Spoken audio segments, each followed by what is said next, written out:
درېیمه ورځ په اسمان ورېځې راخپرې شوې. سلمې د کوټې بام ته وختله او له خفګان نه په ډک نظر یې د سمندر په لور کتل. له ساحل نه لرې د سمندر په سینه د ابوالحسن کښتۍ په څپو کې ټالونه خوړل. د شمال څو تیزې څپې راغلې او باران پیل شو.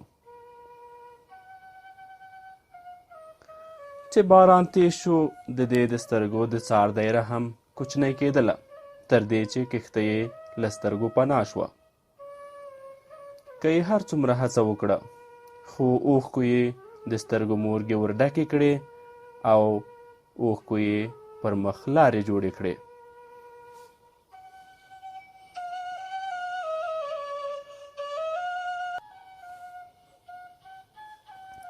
د باران څاڅکي یې له اوښکو سره یو ځای پر مخ روان شول.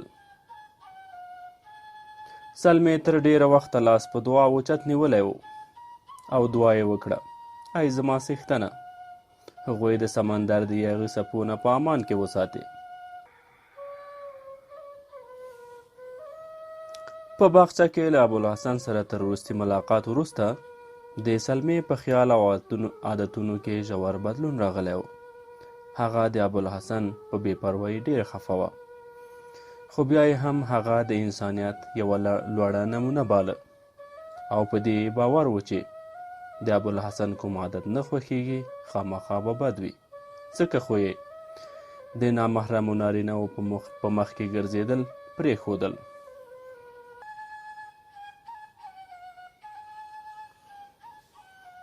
کله چې ابوالحسن او ملګري د بندر په لور ولاړل، دې په زړه کې له ځانه پوښتنې کولې چې آیا د ده په زړه کې به زما لپاره کوم ځای وي؟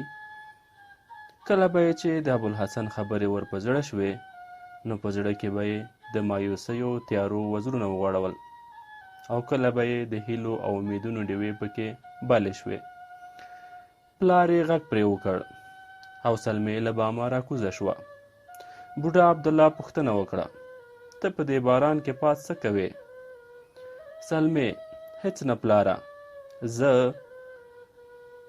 سلمې غوښتل دلته یو څه ووایي، یو پلمه جوړه کړي، خو د ابوالحسن خبرې ور په یاد شوې، ځکه یې د ابوالحسن سره ژمنه کړې وه چې نور به درواغ نه وایي. نو یې وویل: د هغوی کښتۍ مې څارله. عبدالله ورته وویل: هغوی خو وختي لا تللي دي، ولاړه شه جامې دې بدلې کړه. چې طلحه اوس راځي، دواړه له هغه نه قرآن کریم زده کوو. سلمې پوښتنه وکړه: تا هغه چیرته پریښی دی؟ عبدالله وویل: هغه د زید په کور کې تم دی او اوس راځي. طلحه په څو ورځو کې سلمې ته د اسلام رښتونی دین ور وښود. هغې اوس په هر کار کې د ابوالحسن د رضا او خوښۍ پر ځای د خدای جل جلاله رضا او خوښي په نظر کې نیوله. خو بیا یې هم په هر لمانځه کې لومړی دعا د ابوالحسن لپاره کوله. 6 میاشتې تېرې شوې وې چې د ابوالحسن هیڅ خبر رانغی. د سلمې خفګان په اندېښنو او وارخطایي بدل شو. هغه به هر سهار او ماښام بام ته ختله او د سمندر په لور به یې کتل. د بندر په لور هره بیړۍ به دې ته د ابوالحسن بیړۍ ښکارېده. دې به خپل خدمتګار هم د ورځې 2-3 ځلې بندر ته واستاوه او چې بیرته به راستون شو، په لالهاندۍ به یې ترې وپوښتل: تا ښه وکتل؟ په هغوی کې هېڅوک هم عرب نه و. د خادم به تل داسې ځواب و چې ما ښه پوښتنه وکړه، هغه کښتۍ له بل ځایه راغلې وه، یو عرب هم پکې نه و. سلمې به ډېره مایوسه شوه. هغې به د سمندر وړي انسان په څېر هر خس او خاشاک ته لاس وراچو او خادم ته یې وویل: تا به له ماڼوګانو پوښتنه کړې وه، ښایي هغوی به په کوم بندر کې لیدلي وي او یا به د هغوی په هکله څه یې اورېدلي وي. خدمتګار به بیا په ځغاسته بندر ته روان شو. د سلمې د زړه ارزوګانو په کنډرونو به د نویو هیلو ماڼۍ ودرېدې او بیا به هم د خدمتګار مایوسي او خفه راستنېدل د دې د هیلو نوې ماڼۍ هم په یوه درز وغورځوله. هغه به هر سهار په زړه کې د امیدونو نوې ډیوې بلولې، او چې کله به لمر د سمندر په څپو کې ورک شو، د دې هیلو ډیوې به هم ورسره مړې شوې، او د زړه درزا به یې په آهونو او اوښکو بدله شوه. تر یوې مودې خو سلمې نه پلار او نه طلحه ته د زړه راز څرګندوه، خو د سلمې وضع هغوی دواړه په شک کې وغورځول. بهر تیز باران وریده. طلحه او عبدالله په برنډه کې ناست ول او جمع یې کوله. سلمې د یوې کوټې له کړکۍ نه بهر د باران ننداره کوله. په خبرو کې د ابوالحسن یاد راغی. عبدالله وویل: خدای جل جلاله پوهیږي هغه تر اوسه ولې راستون نشو. 8 میاشتې پوره شوې چې تللی دی. طلحه وویل: که خدای جل جلاله د سمندر له خطر نه ژغورلی وي، نو د دومره مودې نه راتګ یوازینی سبب یې دا دی چې هغه ممکن چیرته جهاد ته تللی وي. عبدالله وویل: نن ماته د لبسنګ وویل چې له دې ځایه نږدې 10 میله لرې د مالابار یوه کښتۍ ډوبه شوې ده، چې یوې کښتۍ 15 تنه ترې پورته کړي او دلته راغلې ده. طلحه پوښتنه وکړه: په کښتۍ کې ټول څو تنه کسان وو؟ عبدالله: ښایي 20 تنه وي. کښتۍ لویه وه، خو سوداګري مالونه پکې بار وو. طلحه: کښتۍ څنګه ډوبه شوې ده؟ عبدالله: ماڼو چې ساحل نږدې لیدلی، بې پروا شوی او کښتۍ یې له یو کمر سره جنګولې. کښتۍ ټوټه شوې ده او ډوبه شوې. سلمې په خپله کوټه کې ناسته او په چرتونو کې ډوبه وه. هغې یوازې وروستۍ خبره واورېده او د یوې شېبې لپاره یې وینه په رګونو کې وچه شوه.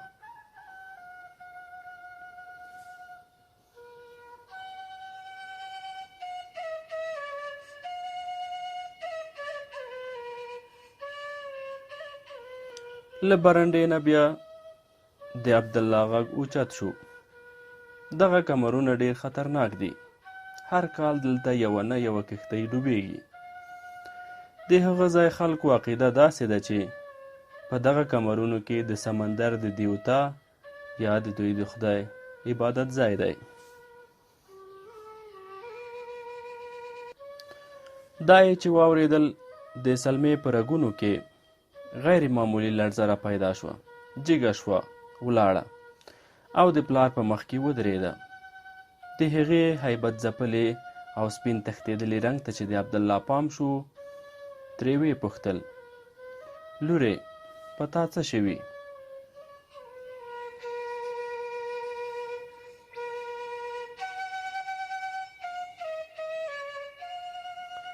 لږ شېبه د احساساتو له زوره د سلمې غږ په ستوني کې بند شو. د رنځ او درد په تل کې ډوبو سترګو یې وویل: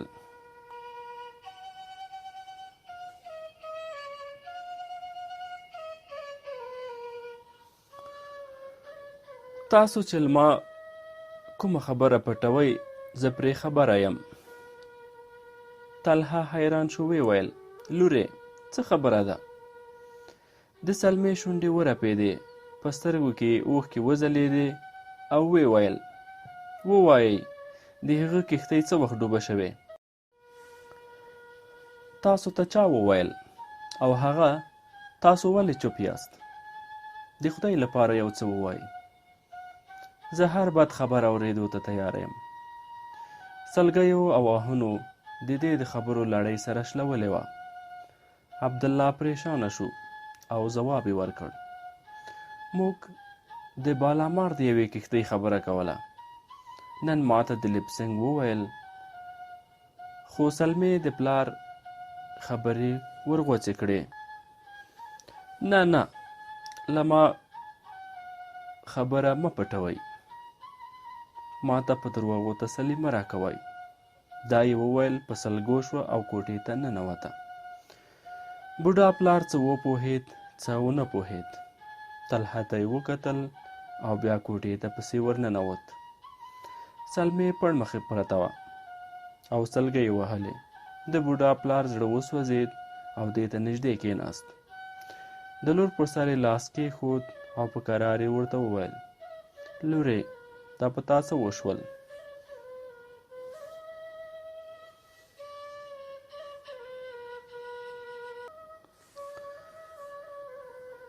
سلمې کېناسته، اوښکې یې پاکې کړې او سلګۍ یې هم چپې شوې.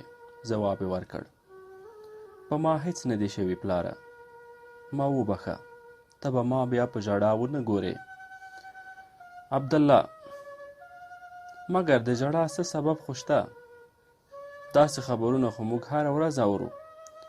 آخر د مالابار د یوې کښتۍ د ډوبېدو په خبر کې څه راز دی؟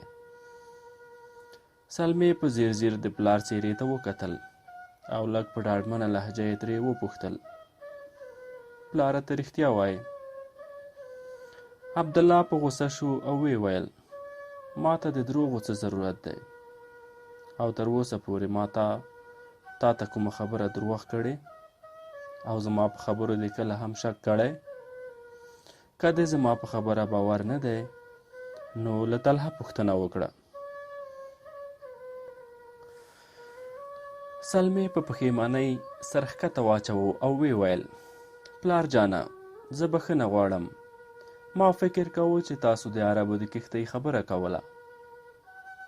عبدالله وویل: لورې، که ما خدای ناخواسته د هغوی د کښتۍ د ډوبېدو خبر اورېدلی وای نو آیا تر تا به زه لږ خفه کېدم؟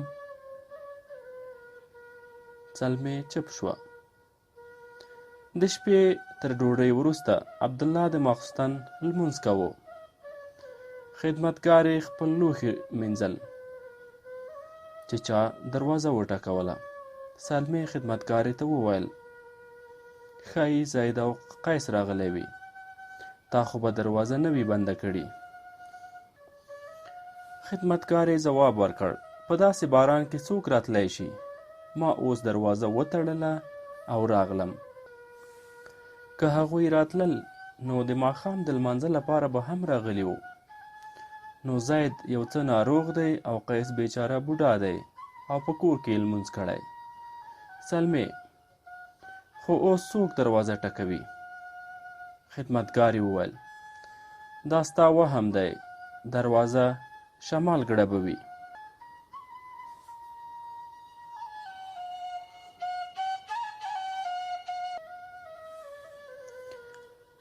سلمې وویل: نه، د چا غږ هم اورېدل کېږي.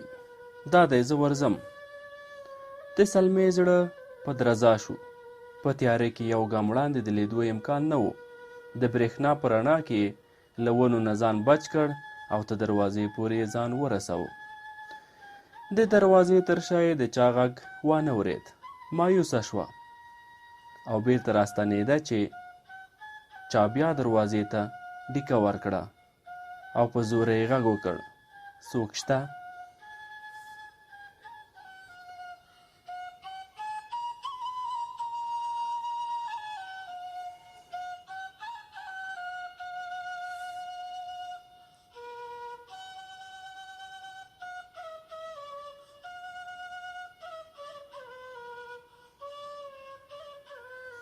یوه شېبه د سلمې پښې په ځمکه میخ شوې. بیا یې په یوه ټوپ تر دروازې ځان ورساوه او دروازه یې بیرته کړه. د سلمې په مخ کې یو د لوړ قد ځوان ولاړ و.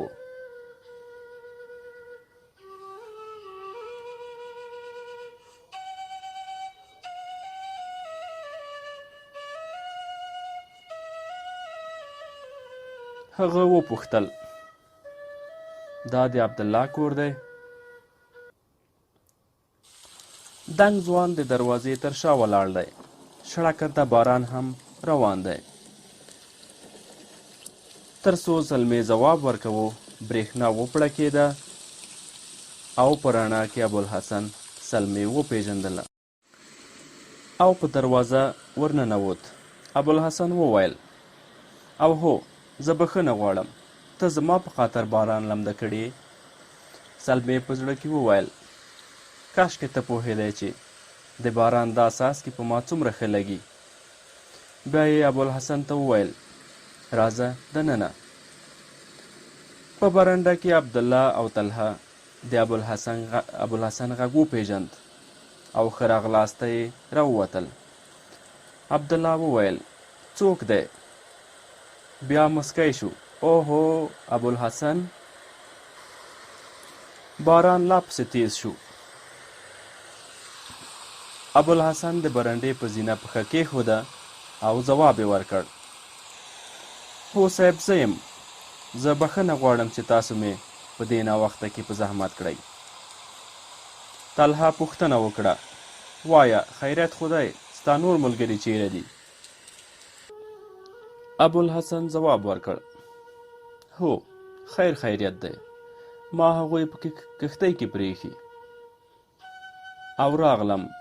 ما ته نه وه معلومه چې تر دې ځایه د رارسېدو به دومره جنجالونه تېروم. په لاره کې یو ځای وښویېدم، 2 ځله په لښتي کې ولوېدم. ستاسو د کور په ګمان مې د 5 پردیو کورونو دروازې ور وټکولې. د یوه کور څو وفاداره سپیانو راباندې حمله وکړه. عبدالله سلمې ته غږ وکړ. سلمې تر اوسه د برنډې نه بهر د بېخودۍ په حالت کې ولاړه وه. اوس هم د باران څاڅکو د دې په مخ د اوښکو څاڅکي مینځل، خو دا د خوښۍ اوښکې وې. د پلار په غږ را بیداره شوه او په منډه برنډې ته ورننوته او ویې ویل څه وایې پلار جانه؟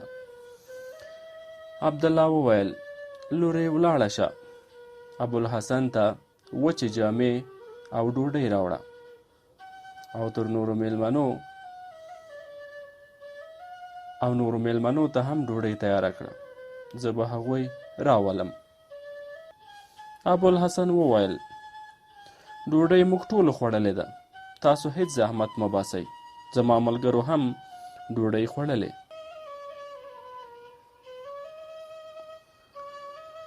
د جامو له بدلولو وروسته ابوالحسن له عبدالله او طلحه سره تر ډیره وخته مجلس کاوه.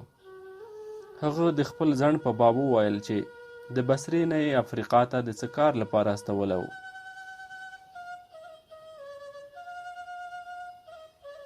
په 9مه ورځ عبدالله په خوښۍ سره د ابوالحسن او سلمې نکاح وتړله.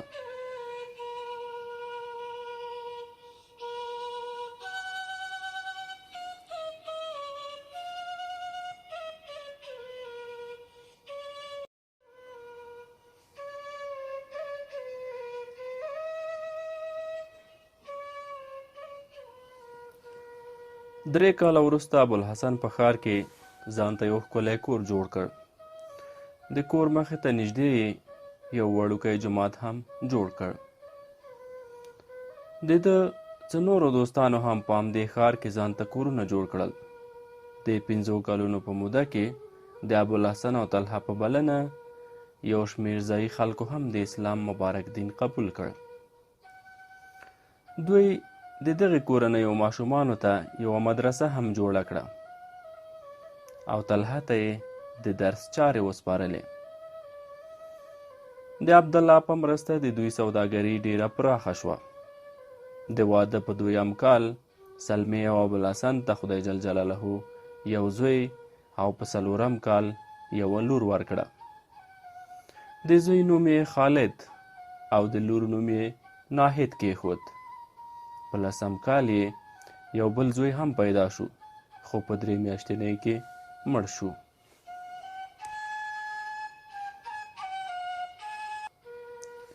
کله چې خالد 2 کلن او ناهید 5 کلنه شوه، د سلمې پلار عبدالله د موسمي تبې په وجه وفات شو.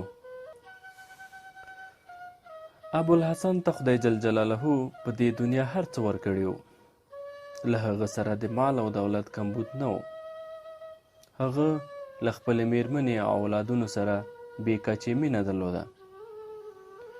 خو دې مینې دی په کور کې بندي نه شو کړی. هغه به هر کال د حج فریضې ادا کولو لپاره اوږده او ستومانه سمندري سفرونه کول. 5 ځلې افریقا او منځنۍ اسیا ته د جهاد د لښکرو سره هم ولاړ. هر ځل چې به د حج او جهاد له سفر نه کور ته راستون شو، له خپلو بچیانو نه به یې د جګړې د زده کړې او علم ازموینه اخیسته. خالد په خنجر وهلو، غشو ویشتلو، لامبو او ازغلولو کې د پلار په معیار برابر و. ناهید هم په 12 کلنۍ کې غشو ویشتل او په یاغي آسونو سپرېدل زده کړل. په لیک او لوست کې هم طلحه د دوی ذهنیت ته حیران و. د راجا سره د ابوالحسن اړیکې ډېرې ښې وې. د راجا میرمن ملکه د سلمې سره ښې اړیکې پاللې. هغې په اونۍ کې 1 یا 2 ځلې خامخا ګاډۍ ورستوله او مور او لور به یې شاهي ماڼۍ ته ورغوښتل. شهزادګۍ له ناهید سره دومره روږده شوې وه چې کله کله به پخپله هم د ابوالحسن کور ته ورغله او هغه به یې شاهي ماڼۍ ته راوسته. شهزاده له خالد نه 4 کاله مشر و، خو بیا هم هغه ته په هر څه کې خالد یو نمونه‌یي ځوان ښکارېده او د هغه تقلید به یې کوو. یوه ورځ د لپسنګ راجا ته د خالد د جنگي مهارتونو او کمالونو ستاینه وکړه. راجا وپوښتل آیا هغه به زموږ د شهزاده مقابله وکړی شي؟ د لپسنګ وویل عزتمنده پاچا، زموږ شهزاده په نازونو کې لوی شوی او هغه د یو مجاهد او سپاهي زوی دی. راجا وویل خو هغه لا وړوکی دی. د لپسنګ ورته وویل پاچا صاحب، که عربي میندو په وړکتوب کې خپل زامن داسې نه وای روزلي، اوس به دوی نیمه دنیا نه وه فتح کړې. ما اورېدلی دي چې عربي میندې په 14 کلنۍ خپل زامن جګړې ته استوي.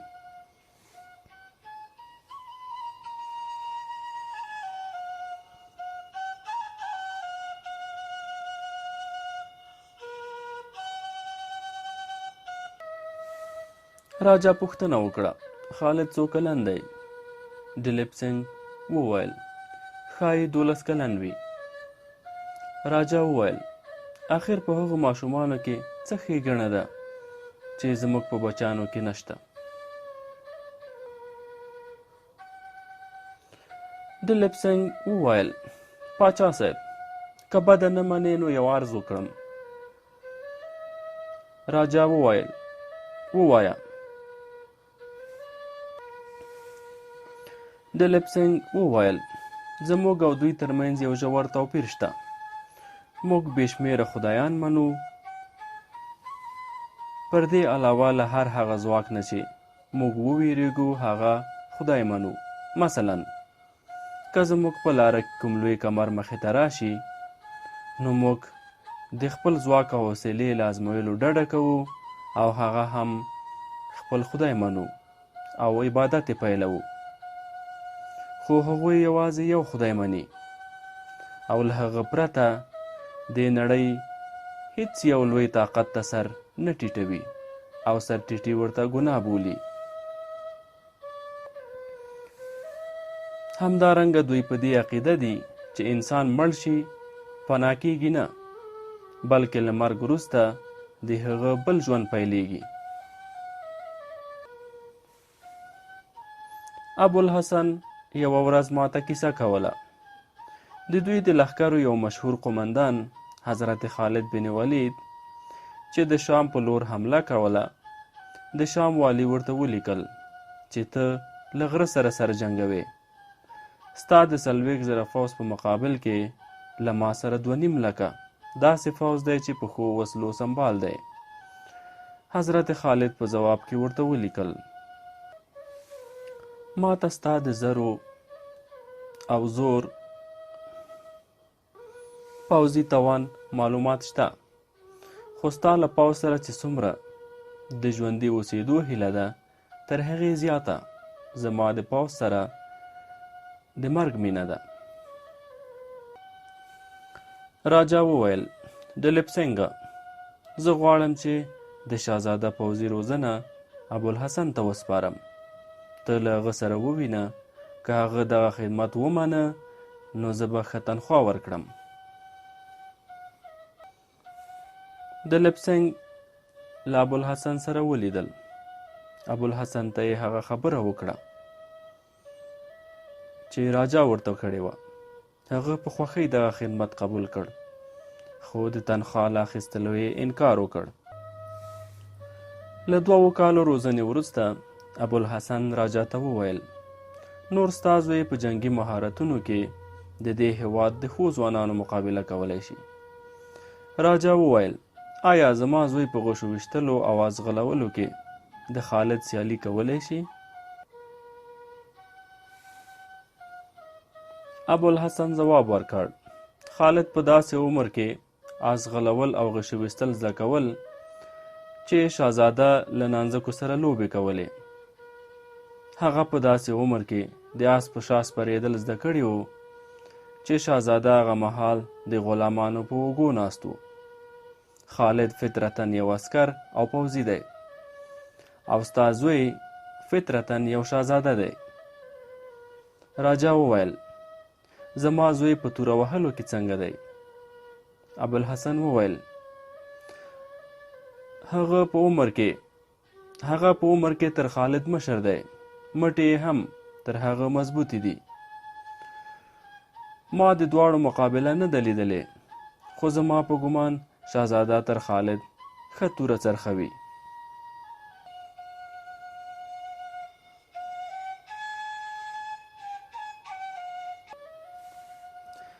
راجا خپل زوی راوغوښت. ترې ویې پوښتل شهزاده ته د خپل استاد له زوی سره په توره وهلو کې سیالۍ ته تیار یې؟ شهزاده ځواب ورکړ نه پلارجانه، هغه زما کشر ورور دی. که زه مات شم نو وبه شرمېږم، که هغه مات کړم هم به زه وشرمېږم.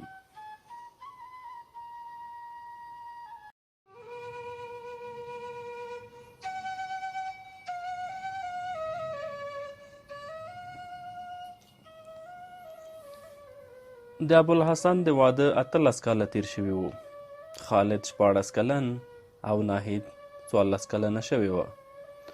د ولید د خلافت په پیلېدو سره مسلمانانو نوي بریالیتوبونه پیل کړل. یوه ورځ د سندي سوداګرو کښتۍ راغلې. له هغوی سره د عمان یو عیسوي هم و. د سند سوداګرو د جزیرې عربو ته په ترکستان او شمالي افریقا کې د مسلمانانو د پرمختګونو کیسې وکړې. نوموړي عیسوي د هغوی خبرې ټولې تایید کړې. ابوالحسن او د څو ملګري د حج لپاره تیار وو. اوس له دوی سره په حج برسېره په جهاد کې د ګډون مینه او جذبه هم ملګرې شوې وه. راجا له بهر نه د راغلیو سوداګرو له خولې د اسلامي خلافت د فتحو کیسې ډېرې په مینه واورېدې. د مسلمانانو د نویو صوبو په اورېدو یې ابوالحسن راوغوښت. د مسلمانانو د خلیفه او د عراق د والي لپاره یې د سرو زرو او جواهرو څو سوغاتونه ورکړل، او له هغه نه یې وغوښتل چې د ده دغه سوغاتونه هغوی ته ورسوي.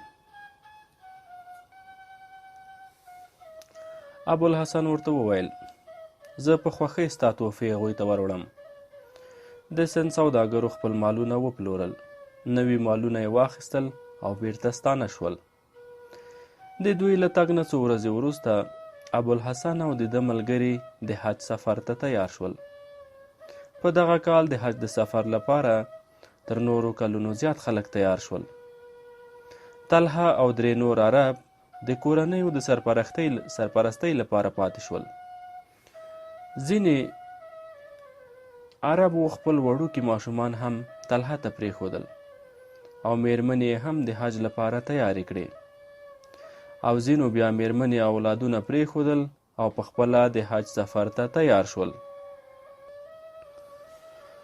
ابوالحسن اراده کړې وه چې خپله میرمن او بچیان هم له ځان سره بوځي، خو د سفر نه 3 ورځې وړاندې سلمې ناڅاپه ناروغه شوه او د ده دغه اراده بدله کړه. خالد د شاهین د هغه بچي په څیر چې نوی وزر ورسیږي او له ځالې څخه وتلو ته وزر ټپوي په جهاد کې ګډون ته داسې ناکرار و، خو د مور ناروغي په کور کې پاتې کېدو ته اړ کړ. ابوالحسن وعده ورکړې وه چې له حج نه تر راستنېدو وروسته به یې د عربو سیل ته بیایي. د رخصتۍ په ورځ د سلمې سخته تبه وه. هغه د زیات درد او زحمت سره په بستره کې پاتې نه شوه. له خاوند سره د خدای پامانۍ نه وړاندې یې په ډېر وزر هغه ته وویل: ګوره، زه بالکل روغه یم، ما در سره بوزه، خپله واده ترسره کړه. ابوالحسن خفه شو او ورته یې وویل: نه سلمې، په کښتۍ کې به موسمي تبه تا ډېره وځوروي. کله چې روغه شي په بل ځل به دې خامخا را سره بیایم. وګوره، دا دی خالد او ناهید هم ستا د خدمت په خاطر پرېږدم.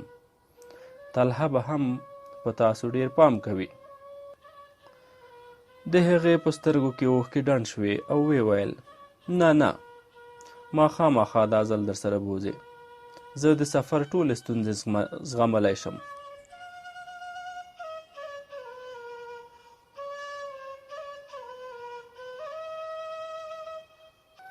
ابوالحسن ورته وویل: سلمې ضد مه کوه. وګوره، رګونه دې څومره تیز ورځي، له تبې نه دې ټول بدن سور دی. تا هېڅکله هم سمندري سفر نه دی کړی. زه زر بیرته راستنېږم. سلمې وویل: نه،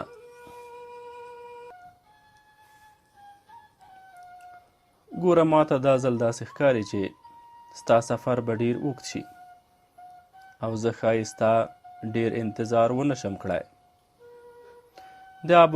د ابوالحسن په څېره د غم سیوری پرېوت. ځواب یې ورکړ: سلمې، ته ژاړې. ما څو کاله وړاندې درته ویلي وو چې مسلمانې مېرمنې د غازیانو د رخصتولو په وخت کې اوښکې نه تویوي. دغه الفاظو په سلمې د جادو اثر وکړ.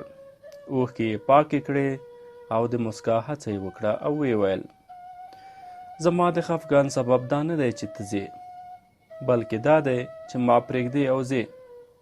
که تا یو ځل د جهاد ډګر ته بیولې وای، بیا به دې د کمزورۍ پیغور نه راکاوه. زه له تا سره د غشو په باران کې درېدلی شم، خو ستا د راتګ په انتظار هر سهار او ماښام بام ته ختل او د سمندرۍ لارې څارل راته له زغم نه وتلی ښکاري. ابوالحسن ځواب ورکړ: همدغه صبر د میرمنو جهاد دی. کوم کار چې میړونه یې د جګړې په ډګر کې نشي کولی، میرمنې یې په کور کې کولی شي. میندې خالد نشي کېدی، خو د هغوی میندې کېدی شي. نن زموږ سپاهیان له کورونو نه ډېر لرې جګړې کوي او د دوی ارادې هغه ښځې مضبوطې ساتي چې په کورونو کې د مور، خور او میرمن په نامه خپلې ذمهوارۍ ترسره کوي. د همدوی په اعتماد هغه د مقابلې په ډګر کې یوازې د جهاد په اندېښنه کې وي. په دې اندېښنه کې نه وي چې په کور کې به یې ماشومان او واړه ورونه او خویندې بې سرپرسته وي.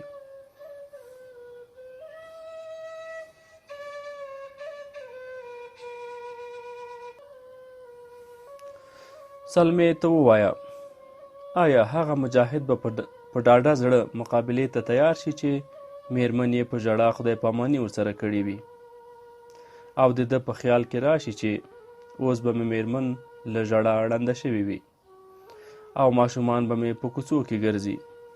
فرضاً زه راستون نه شوم.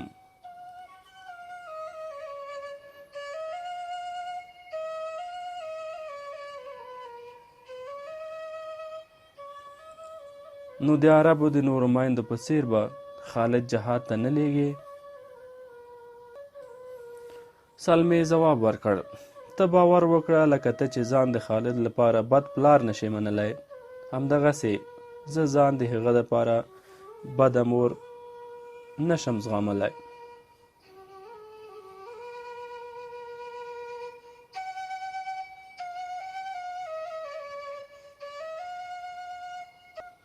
ماښام د ابوالحسن د کښتۍ روانه شوه. سلمې د ناهید سره په بام ولاړه وه او د سمندر په لور یې کتل. له صبر سره سره یې بیا هم په سترګو کې اوښکې راوخوټېدې. ناهید وویل: مور جانې، تا مې له پلار سره واده کړې وه چې زموږ د وړاندې به اوښکې نه تویوې. سلمې اوښکې پاکې کړې او ځواب یې ورکړ: لورې، کاشکې دا زما د وس خبره وای. ستا د پلار په باب زما زړه ډېر نازک دی.